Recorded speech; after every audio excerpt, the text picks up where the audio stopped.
সমাজে এমন হাজারো নারী রয়েছে যাদের জীবনকে একজন চরিত্রহীন পুরুষ নষ্ট করে দিয়েছে, যাদের সম্মানকে একজন চরিত্রহীন পুরুষ নষ্ট করে দিয়েছে।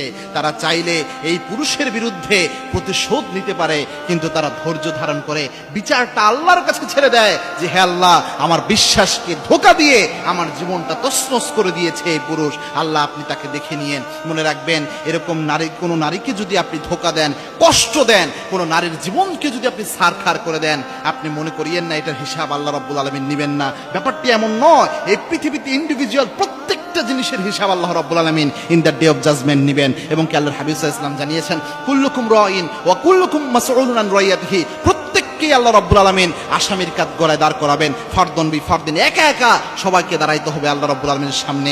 সেই দিন আপনি যদি কারো বিশ্বাস নিয়ে খেলেন, কাউকে ধোঁকাবাজি করেন, কারো সম্মানকে নষ্ট করেন, আল্লাহ রাব্বুল আলামিন ওই দিন আপনাকে পাকড়াও করবেন। ওই পাকড়াও থেকে আপনি মুক্ত হতে পারবেন না। এই জন্য এই পৃথিবীতে আর যাই হোক, কখনো কারো সম্মান নষ্ট করবেন না।